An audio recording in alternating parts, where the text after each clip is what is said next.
MovieWeb.com.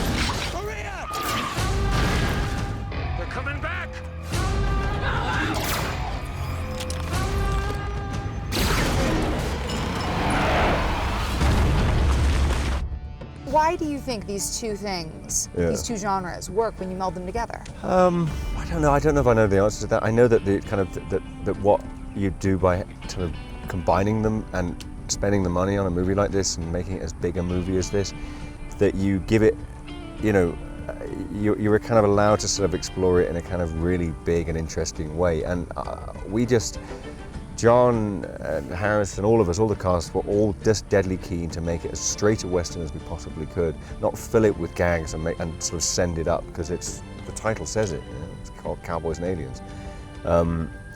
And just let the kind of action happen. And it's a kind of crazy idea, but it made sense when it was sitting on the page. In a lot of ways, you're the original space cowboy. You are, and you know your way around a lasso, and you know your way around a hat. When you're playing a character like this, how important are things like the cowboy hat, the gun, the chaps? Well, the chaps, I didn't get chaps. Daniel got to the chap box first. And yes, so he did. He had chaps. Quite eagerly. And he looked stunning in them.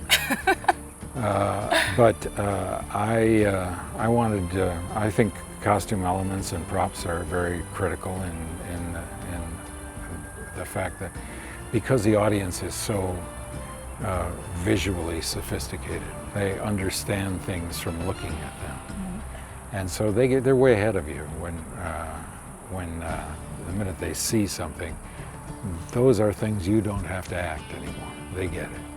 So the right hat, this is the character I play is the richest man in town. He has a military background. There's a certain military bearing that the right set of heel on your boots gives you. The hat has got, you know, there's a lot of it because so much of a movie is up in here. The hat is very important. So often when you see a science fiction movie or you see a Western, the girl is sort of the damsel in distress. Yes. You are not that at all. No. And when you've done other science fiction movies like Tron, you're not that at all. No. This is just intrinsic to Olivia Wilde that you're always going to kick ass.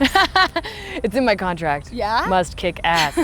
No, I think that, you know, both of those movies have been very encouraging with allowing me to be collaborative in the writing process. And for Tron, I really helped transform that character from a sort of more typical femme fatale character to something more interesting and powerful.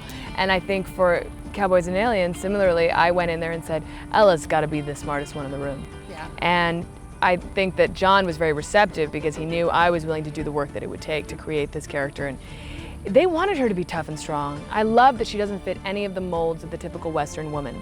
She's not the prostitute, and she's not the cowgirl, she's not the rancher. Yes. She's a gunslinging, mysterious woman. And she knows more than everybody else. And she ends up being integral to the process. I mean, she really is their magic weapon.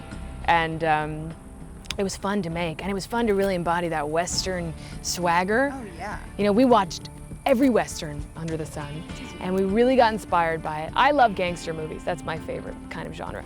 But Westerns are really, I mean, gangster movies are just Westerns in the city. Sure. So I really understand kind of the construct of this sort of movie, and I really love it. And I love it that the stakes are always that high. When you introduced the movie last night, you said that in the beginning there was a possibility of it being in 3D, and I want to thank you from the bottom of my heart that you made a film that isn't and is for adults and is a great thriller action ride. Thank you. Thank you. Well, thank you. But you had a lot of pressure to do it in 3D initially. It was. I mean, look, this summer, you've seen some films in 3D do well, some films people prefer seeing in 2D.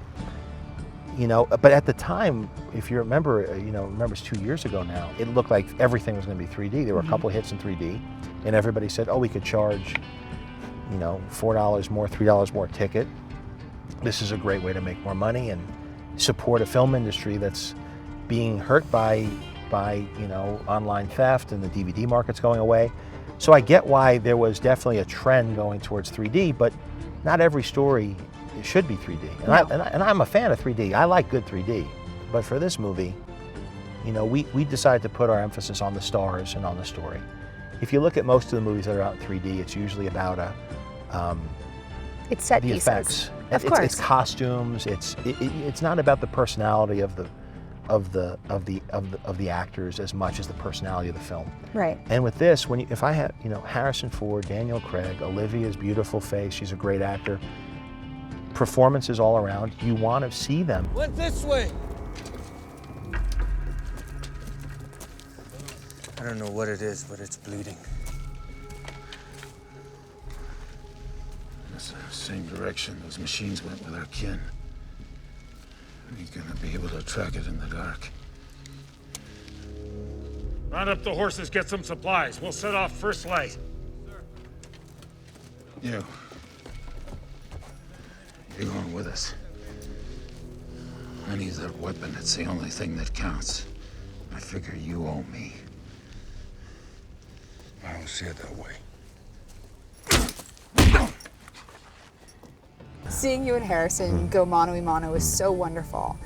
When you're working with someone who is a legend in Hollywood, and you get to punch him in the mouth, Yeah, I know. is that a good day at work? He hits me as well. He hits me, so I have to hit him back. I had a, you know, it's always a bit nerve-wracking when you meet your sort of your heroes, you know, people that you've grown up with and that you've admired from afar for you know, sort of, and he just far exceeded my expectations. He's a wonderful, generous actor and a really nice guy. So it was just good to play with him, you know. Playing Cowboys and Aliens. Playing Cowboys Aliens. Yeah. When you're watching Harrison Ford and Daniel Craig trade punches, Yeah. and you're thinking this is Han Solo and James Bond punching each other. It's great. It's like your little kid playing with action figures. You're like, James Bond, Han Solo. I love that they both are so smart that they really have an awareness of how these types of characters would react to a punch. You know, they're really smart. There's a great moment where Harrison gets punched and he does the old, like, you know, that one of those for the blood, and it's just like so iconic. They know how to create great heroes. There's a reason they play the roles they do. They're good at it, and there's nothing more satisfying than seeing them play each other, you know, play with each other, and I loved watching them. I learned so much. You've got James Bond Yeah. battling Han Solo / Indiana Jones. Olivia already told me that she felt like she had two action figures and she was making them battle. Yeah. As a director, Yeah. that has to be even more It was enjoyable. great. It was great because it was, you know, I tried to put them in situations where they would rub up against one another. Not in a weird way, not in a Brokeback way. Whatever. Sure. Whatever We're talking gets you through the Westerns. night. But yeah, so that they sort of raised each other's hackles a bit, and that the characters were jockeying for a position within the group.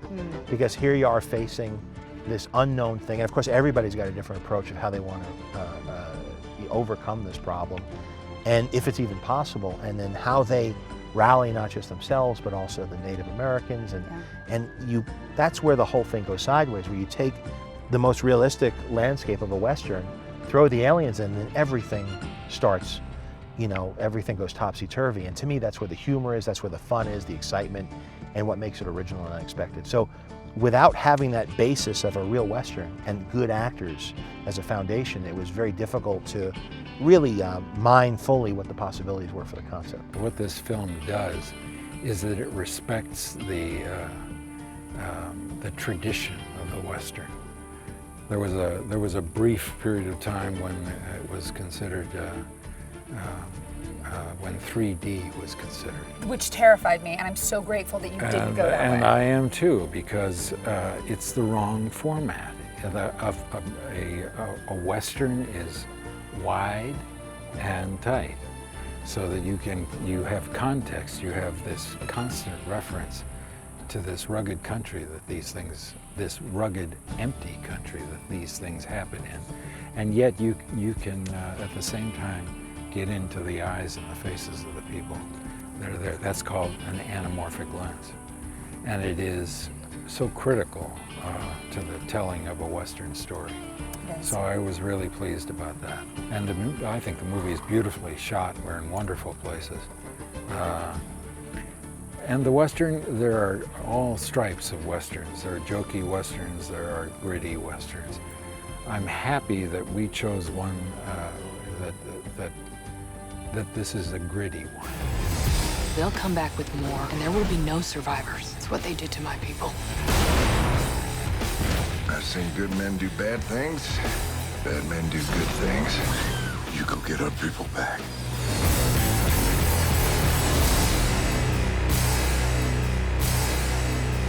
They're here. Should we step in? Looks like he's doing fine. God damn.